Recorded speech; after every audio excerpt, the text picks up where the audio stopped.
Você sabe quem é essa senhora aqui? Ela é a oficial de justiça que, cumprindo ordens do STF, foi até a UTI do hospital que o Bolsonaro está internado para intimá-lo, oficializá-lo por ele ter se tornado réu na justiça por tentar dar um golpe de Estado. E é óbvio que a bonita fez um escândalo lá, né? Ainda passou 15 minutos relutando sem querer assinar a intimação. Para dar entrevista ao SBT, a bonita tá boa. Para fazer uma live com seus 3 filhos, durante 2 horas, a bonita também tá boa. E, gente, por falar na live, vocês sabiam que essa live de mais de 2 horas do Bolsonaro não teve nem 1000 visualizações durante o momento que a live ocorria? E, gente, foi um verdadeiro fiasco essa live. O Bolsonaro fazer uma live e não conseguir reunir nem 1000 pessoas consecutivas assistindo ele ao vivo. Essa live, minha gente, pasmem vocês, era para vender um capacete de grafeno com o nome do Bolsonaro, que teve participação até do Nelson Piquet, o motorista do Gol. Gente, eles estavam tão desesperados que o Carluxo mostrou na live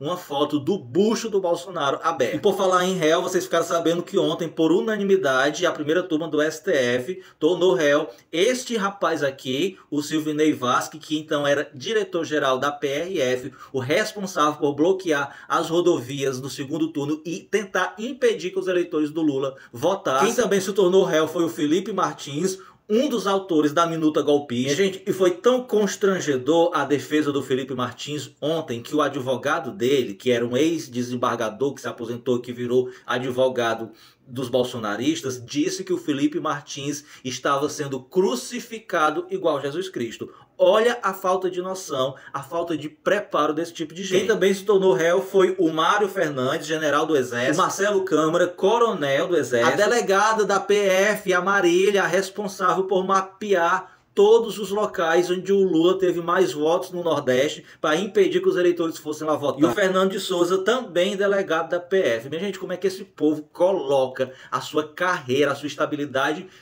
garantida como funcionário público em risco por conta de um bucho de égua como o Bolsonaro? Minha gente, o que é que o Bolsonaro faz com a cabeça das pessoas? E durante o julgamento ontem da denúncia feita pela PGR, o Alexandre de Moraes teve uma fala assim perfeita, impecável. Ele falou o seguinte: se alguém invadisse a sua casa, destruísse tudo que tem dentro da sua casa e dissesse que você, dono da casa, não seria mais o dono da casa, que seria o dono seria agora outra pessoa, você iria dar anistia para essas pessoas? Pois bem, é exatamente a mesma coisa que aconteceu no Brasil. Os golpistas não se conformaram, que perderam as eleições, invadiram Brasília, quebraram tudo e queriam impedir que o candidato vencedor nas eleições não tomasse posse como presidente. E só para concluir, a OAB ficou chateadinha e vai recorrer no STF porque a primeira turma do STF impediu que os advogados de defesa dos golpistas ontem entrassem para o julgamento com o celular e fizessem gravações, sendo que o julgamento foi todo televisionado, que não necessitaria de... Mas essa mesma OAB que hoje diz prezar pelo Estado Democrático de Direito e o devido processo legal, foi a mesma OAB que apoiou o golpe do impeachment, foi a mesma OAB que cruzou os braços diante de todas as ilegalidades e ameaças ao Poder Judiciário cometidos pelo Bolsonaro e permitiu e se calou diante da prisão ilegal e sem prova contra o presidente Lula. O presidente Lula cortou o mal pela raiz e demitiu hoje mesmo o diretor-presidente do INSS após suposto envolvimento dele em caso de corrupção dentro do INSS. O presidente Lula, segundo o ministro da Justiça Ricardo Lewandowski, foi informado por ele mesmo hoje pela manhã sobre o afastamento do diretor do INSS por suposto envolvimento em caso de corrupção e ficou muito preocupado. Segundo o Ricardo Lewandowski, o presidente Lula disse que não admite corrupção no seu governo. Pela manhã, o diretor-presidente foi afastado através de uma ordem judicial e hoje, no final do dia, numa edição extra do Diário Oficial da União, ele foi exonerado pelo presidente Lula. Lembrando, meus amigos, que esta operação realizada hoje, que fez busca e apreensão e afastou o diretor-presidente, ela foi realizada através de uma ação conjunta entre a Polícia Federal e a Controladoria Geral da União, ou seja, foi o próprio governo Lula, em parceria com a Polícia Federal, que deu prosseguimento a essa investigação.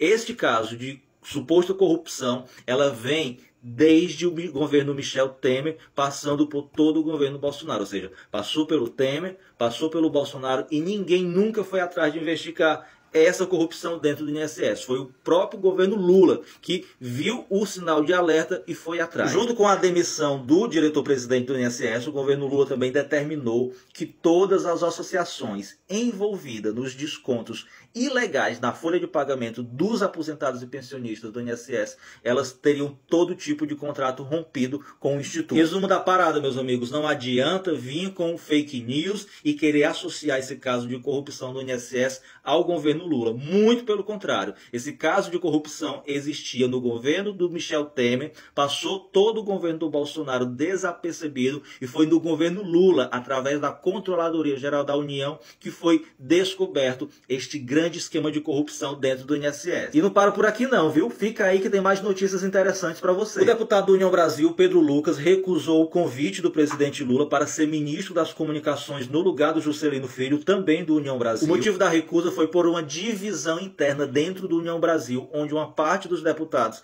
apoia o governo e outra parte dos deputados são oposição ao governo. Então, o Pedro Lucas agradeceu o convite, a confiança do Lula a ele e disse que hoje ele consegue ser mais pró-governo dentro do Congresso, dentro da Câmara dos Deputados, como líder do União Brasil, do que como sendo ministro. O senador Davi Alcolumbre, que é presidente do Senado e do Congresso, que também é do União Brasil, já acertou com o presidente Lula e já indicou o nome do Maximiliano Martinhão como presidente, como ministro das comunicações. Atualmente ele exerce o cargo de presidente da Telebrás. Ou seja, meus amigos, ele é uma indicação do Davi Alcolumbre, que faz parte do União Brasil, mas não é uma indicação do Partido União Brasil. E um dos motivos de o presidente Lula ter dificuldade de ter maioria no Congresso, junto com os partidos do Centrão, como União Brasil, é exatamente o que eu disse no início do vídeo, que o presidente Lula não tolera ter corrupção dentro do seu governo. Por isso, essa grande dificuldade dele de formar maioria.